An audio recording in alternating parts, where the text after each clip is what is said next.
It's a classic Dave on Jays twofer, so let's get it. First, last night, Blue Jays lose 4-2 to the Detroit Tigers in the second game of a 4-game set at Rogers Center. This one was a snooze fest. Not a whole lot going on here, and it was broadcast on Apple TV, which means that watching this game was insufferable on two levels. And not even just because the Blue Jays lose, although that was a factor, let's be serious. No, the game itself was relatively pedestrian and kind of boring and terribly broadcasted, and it was a struggle. Also a struggle was Alek Manoah's performance. This is a couple times in a row now. I think we've only had one really good outing in the last 3 or 4, maybe even 5 outings from Manoah, and because he's a bulldog out there and a legitimate ace and all the rest of the good stuff that I like to talk about with Alek, we've actually done pretty well in his games, but he hasn't really had the really strong, dominant stuff that we've come to expect from him.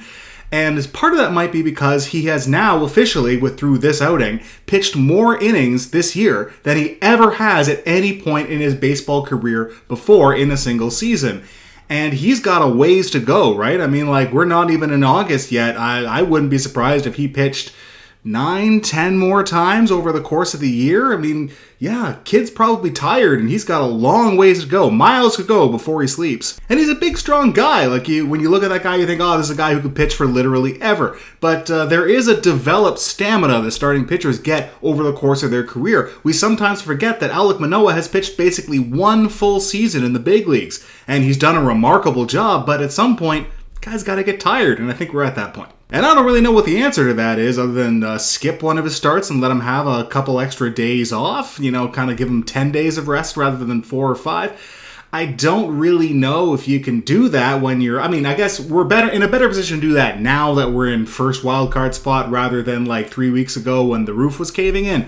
So I don't know. There might be something to that, but at the same time, he's a vital piece of a team that's fighting to get into the playoffs. So that's a tough needle to thread there. I don't really know what the answer to that is. There was some great outfield defense in this game, and Matt Chapman continued to absolutely demolish every baseball he encounters, so that's great. But that is all that is great. Because it's not easy to win ball games when you only score 2 runs. Your pitching pretty much has to be perfect, and it wasn't in this one. So in the same way that even a worse team in Kansas City was able to win 1 out of 4 games at Skydome, you'd love to get a 4-game sweep. A 4-game sweep is the sweetest plum, but they're not very common. A more likely outcome is 3 out of 4 or a split. The Blue Jays, you'd love to shoot for all 4, but more realistically, 3 out of 4. If this is the one that Detroit wins, all right, fine. Not a whole lot to say about that one, so we can move directly to this afternoon's game, where the Blue Jays win 5-3 over the Detroit Tigers in the third game of 4 at Skydome.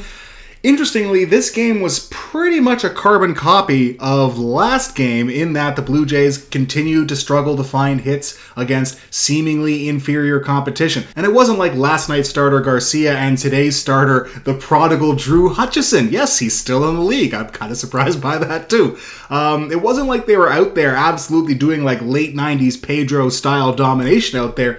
They were laying in some fat ones. There were a lot of hittable pitches that the Blue Jays either completely whiffed at or fouled straight back. The Blue Jays had tons of chances, but just had a hard time connecting in both of these games. They were pretty much mirror images of each other, with one notable exception that we'll get to in just a minute. First, I want to talk about how in last night's game, neither Bo Bichette, who collided with Lourdes Gurriel in the outfield on a botched communication play out in the shallow left field. I think we all remember that one. Bo was held out just as precaution, just to give him some rest. That's fair. And George Springer, who ended that game by yelping in pain when he hit the ball as a fly out. Yeah, I mean, they held him out of that game too, which makes a lot of sense. So now we come to this afternoon's game, and Bo is in there, which, yeah, makes sense. And George is in there, and what? I said in my last video that I thought that George's condition, what was going on with him, warranted a trip to the injured reserve list, and nothing I saw in this afternoon's game convinced me any different. Man, the guy was in visible pain. He had a hard time extending his arms. There was one time where it looked like he swung at 100% power, and he flinched in obvious pain after doing it, and then he pretty much the rest of the game just kind of pool noodled up there. It looked like he wasn't really trying to swing at full power, maybe because he couldn't without hurting himself, or he felt like he couldn't without hurting himself. The guy's not doing anything valuable out there in center field, and he wasn't even in center field. It was a designated hitter, so he's a designated hitter who can't hit. It's time to rest him, guys. If you gotta just pull him out of a couple games, it's fine. Put him on the IL, even better. Make sure you get this thing right. if it looks like it's something you can't get right and surgery is something that I don't know what you do there, but like, what we have now, where he's in the lineup but unable to contribute, not tenable. And like, is this like a PHP shot situation? Is this like a bunch of cortisone right to the elbow? I don't know what you do here, but what we got going on just can't continue. But yes, once again, some thoroughly mediocre pitching, especially from the starting pitching of the Detroit Tigers, went completely unpunished by the Blue Jays. They just had a really hard time squaring anything up. I don't know why. I don't know why that would be. They were hitting so well so recently. I seem to recall something about 50 runs in 4 games not even a week ago, and now suddenly the mojo is gone. I don't quite know what happened there. And this game might have ended up very similarly to the last game, with the Blue Jays down by 2 runs, not able to square anything up, and everything's kind of looking bleak as we get to the later innings. But then Blue Jays' secret double agent Derek Law comes to the rescue. Yes, Hutchison is apparently legitimately trying to pitch for the Tigers now, but Derek Law is a Blue Jay in his heart forever. And the way I know that is the way he handed this game to the Blue Jays in the 6th inning. Espinal with a single. George noodle arms into what should be a double play ball, but is able to beat it out at first, so he can still run. That's nice, but that seems to be the only baseball activity he can do. Get well soon, George. I love you so much.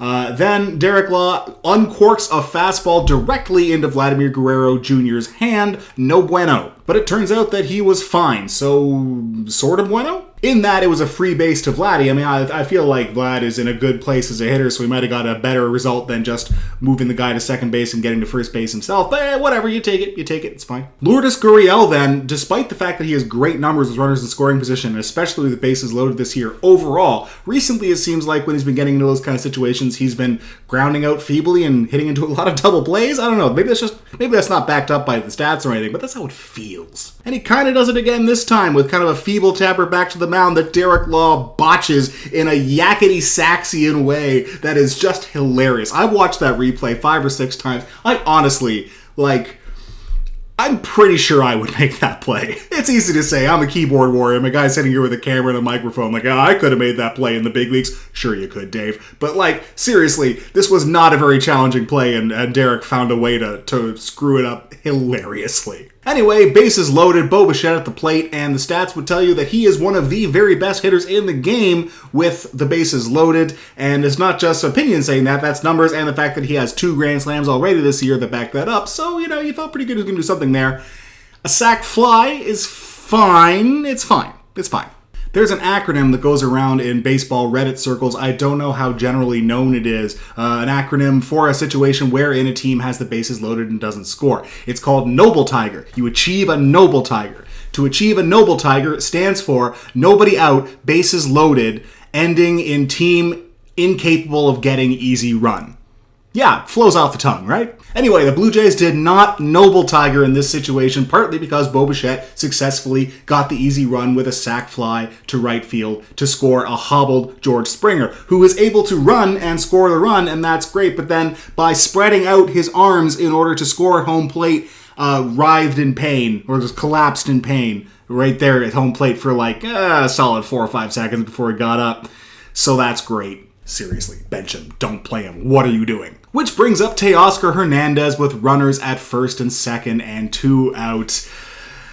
Oh, Derek Law, you just keep on giving. Because he threw 6, not 5, not 3, 6 cutters in a row in the same spot, with Teo fouling them off more and more, closer and closer to actually being able to turn one around, and then he just tries it that one time too many. That 6th time was the bridge too far, and Teo tanks it and puts it in the center field seats. Oh, it was a good moment. The bullpen appears to have done really good work. I'm here to tell you personally that Adam Simber looked pretty terrible. He had a hard time finding the strike zone, although he did record some outs. He did also give up a run, but no, the eye test tells you that, man, he had a pretty bad outing. But I'll tell you who had a great outing, Jimmy effing Garcia, who I said was going to be great after his last outing. Well, boy, howdy he is. I'm looking for 7, 8, 12 outings in a row for my man Jimmy going out there and MVPing his way into our hearts out of the bullpen. Because, man, 5 big outs from Jimmy Garcia. Oh, man, the guy's everything for us. Then Jordan Romano with a slightly dicey close that looked with Javier Baez looking like he hit a ball to the moon and acting like he hit a ball to the moon, and it was a deep pop out to left center field. So, it was a little bit hairy. It made me feel some things, but the Blue Jays won, which makes me feel other better things. So the Blue Jays go into Game 4 tomorrow afternoon, right at noon o'clock, I think. It's one of those early getaway day games, and super early because it's Sunday, I guess. I don't really know. This is the second time they've done that. I've never heard of them doing that before this year, and now they've done it twice, so... All right, go for it. And it's Jose Barrios going for the Blue Jays, which means that he'll give up a bunch of runs. It'll be super frustrating, but the team will probably win anyways because we seem to win his starts regardless of whether he pitches well or not. I don't know, but whatever. We're going for 3 out of 4, which is probably what we were hoping for in the first place. So, yay. I don't know, man. It's just any kind of feelings about an individual game right now, especially these last 2 games, have been muted by the fact that, one, George Springer is clearly not healthy, and that is a big problem. George isn't even peak George Springer this year. He's not performing to his absolute high-level standards. His defense has been very, very good. Don't get me wrong. Very good at defense. Full marks for his defensive play all year. Lots of great highlight reel grabs. He makes the plays he's supposed to make. Great in the outfield. His offense has been about 70, 75, sometimes 80%, which you would expect from George Springer. And that's all well and good and all, and certainly still valuable. But we haven't seen that George Springer being ultra dangerous at the top of the lineup pretty much all year. He's been kind of just a little bit under what you would expect. But he's still a huge part of this team, y'all. I mean, listen, Raimel Tapia in center field and with his bat in the lineup is still pretty good, but he ain't George Springer. Not too many people are. So we really need to get him healthy in for the end of the season and hopefully beyond. And the fact that the Blue Jays are it seems like jeopardizing that a little bit so he can pool noodle his way through a game in late July against Detroit, I don't see it. We got to bench him, put him on the IL, do something, but we can't do this. But it was nice seeing the Blue Jays be opportunistic. I mean, that is the difference between last night's game and this afternoon's. Was in last night's game, the Tigers played crisp defense. They had some pretty hittable pitching, but they enough to do the job to get it to their really good bullpen that locked the door, and you never give the Blue Jays anything that they didn't take, right? That's the thing. The Tigers didn't give them anything, and the Blue Jays weren't able to take anything, so the Tigers win a close ballgame. This time, Derek Law held the door open for the Blue Jays, and the Jays kicked it in and took a game that otherwise was going to look like an exact carbon copy of last night's game and turned it into a win. They snatched victory from the jaws of defeat, and those are the kind of wins upon which a season turns. I'm not saying it's a turning point or anything. The Blue Jays still have been a good team to this point. They are playing well right now, and they won another game that they probably should have won, so that's great. But I'm saying good teams find a way to win those 50-50 games where both teams are kind of not at their best, both teams are kind of banged up, both teams are kind of it's unclear where the game's going to go. Good teams find ways to snatch those 50-50 games, and I feel like this was one of those. It was nice to see. Okay, so that's it for me for this one. Thank you very much for watching and for subscribing, etc., etc. Please get well, George. I love you so much, BB. You are everything. It's hard watching him just kind of flail away and wince in pain and clearly not be able to play baseball at any kind of level, let alone the highest level. I don't quite understand what they think they're doing there in the Blue Jays training staff. I mean, they're all highly paid professionals at the top of their craft, so clearly they have an idea, but boy, it's ugly. It's hard to watch, and it doesn't really look like George can contribute right now. So let's do the thing. Let's do the thing that obviously needs to be done. I will see you tomorrow afternoon for the conclusion of this 4-game set against Detroit. See you then.